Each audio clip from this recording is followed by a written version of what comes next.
గాను రుణపడి ఉన్నానని ప్రధానమంత్రి నరేంద్ర మోదీ పేర్కొన్నారు. భారత రాజ్యాంగాన్ని కాంగ్రెస్ పార్టీ పలుమార్లు అవమానించిందని ఆరోపించారు. 6వ దశ ఎన్నికల ప్రచారంలో భాగంగా ఒడిశాలోని పూరిలో ఇవాళ ఉదయం నిర్వహించిన రోడ్ షోలో దూరదర్శన్ ప్రతినిధితో ప్రధాని నరేంద్ర మోదీ ప్రత్యేకంగా మాట్లాడారు. డాక్టర్ బిఆర్ అంబేద్కర్ నేతృత్వంలో రూపొందించిన భారత రాజ్యాంగం అంటే తనకు ఎంతో గౌరవమని అన్నారు. ఈ రాజ్యాంగమే ఒక ఛాయ్ వాలా ప్రధాని స్థాయికి ఎదిగేందుకు తోడ్పడిందని అన్నారు.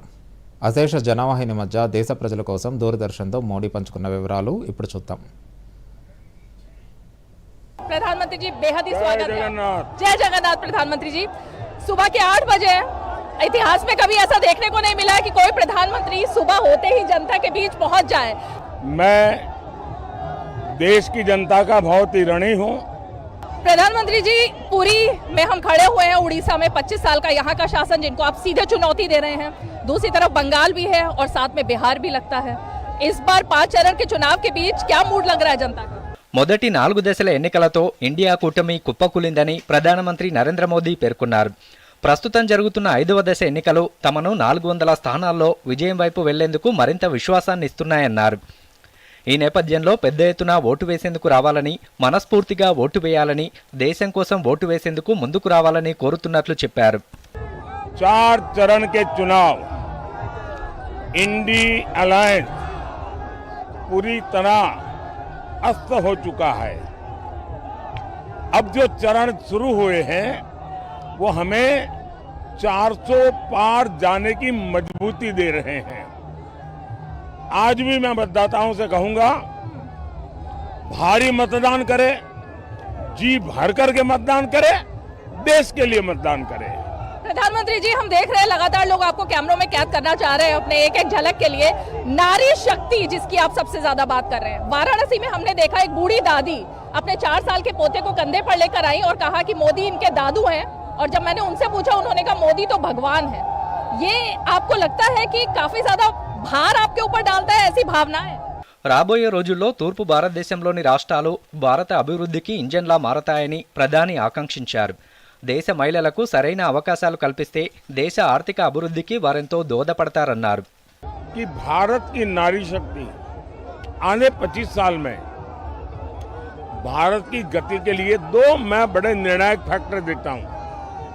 एक, हिंदुस्तान का पूर्वी हिस्सा यानी उड़ीसा, हमारा झारखंड, हमारा बिहार, हमारा बंगाल, ये हिंदुस्तान का पूर्वी इलाका है या पूर्वी उत्तर प्रदेश।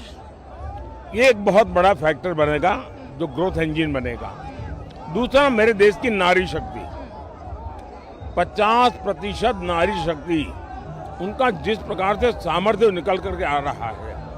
जब मैं कहता हूं मैं 3 करोड़ लखपति दीदी बनाऊंगा तो मुझे लगता है कि मुझे कुछ नहीं करना पड़ेगा, सिर्फ अवसर देने हैं और मेरे गांव की बहनें लखपति दीदी बन के रहेगी, ये मेरा विश्वास है। जिस देश में इतनी सामर्थ्यवान मातृशक्ति हो। मोदी जी 2.5 दशक के अपने करियर में मैंने कभी नहीं देखा कि किसी प्रधानमंत्री के चुनाव से पहले ही 3.0 की बात होने लगे, तीसरे टर्म की बात होने लगे।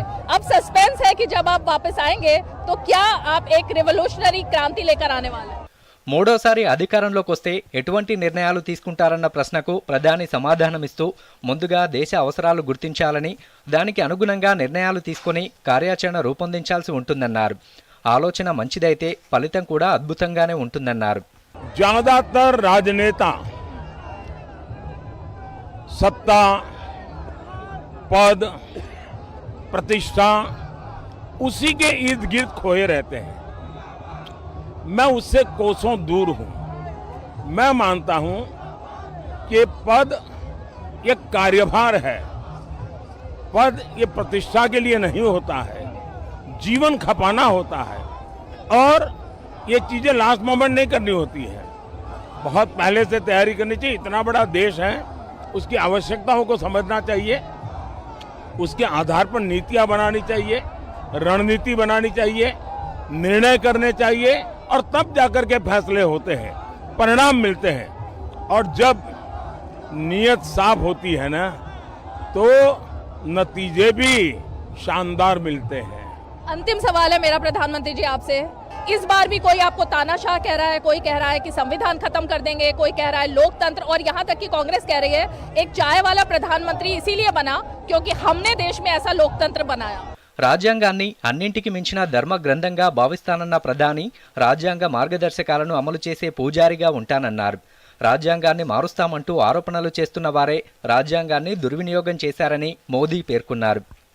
मैं डॉक्टर बाबा साहब आम्बेडकर का, मैं संविधान सभा का, उस समय सभी महापुरुषों का सर झुका करके प्रणाम करता हूं कि उन्होंने देश को ऐसा संविधान दिया कि एक चाय वाले का बेटा, एक गरीब माँ का बेटा, और मेरे देश के लोकतंत्र की ताकत देखिए कि उसने उसे प्रधानमंत्री बना दिया। मेरे लिए तो संविधान शासन चलाने का सबसे बड़ा धर्म ग्रंथ है। मेरे लिए एक राजनेता के रूप में, एक पॉलिटिकल लीडर के रूप में, एक जनप्रतिनिधि के रूप में संविधान मेरा मार्गदर्शक है और मैं उसका पुजारी हूं।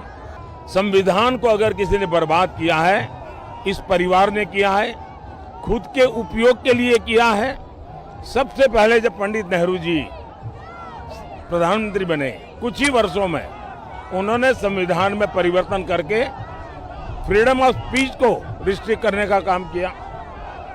उसके बाद उनकी बेटी ने उनको जब न्यायालय ने एमपी के रूप में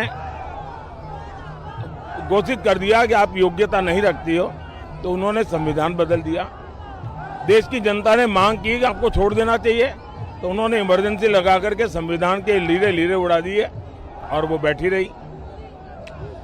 उसके बाद उनके बेटे आए, उन्होंने शाहबानू का सुप्रीम कोर्ट का जजमेंट, उसको संविधान में इधर उधर कर करके उलट दिया, लाखों माताओं बहनों के अधिकार को छीन लिया।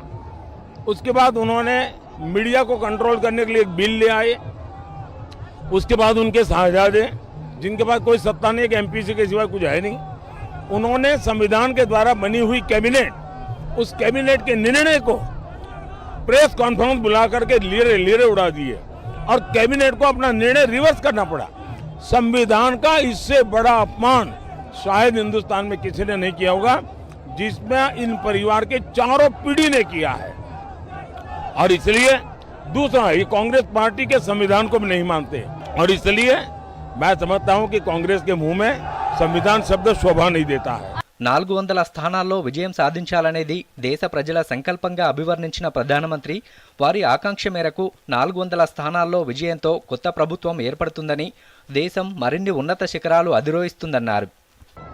400 पार देश की जनता का संकल्प है, अबाल वृद्ध का संकल्प है, देश के गांव का संकल्प है, देश के गरीब का, देश के युवा का, देश के किसान का, देश की नारी का, इन सब का संकल्प है कि इस बार देश 400 पार के साथ नई सरकार के नेतृत्व में नई ऊंचाइयों को प्राप्त करेगा।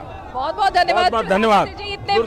दूरदर्शन के दर्शकों को मेरा जय जगन्नाथ, भगवान जगन्नाथ की धरती से जय जगन्नाथ, और सबको मेरी बहुत शुभकामनाएं।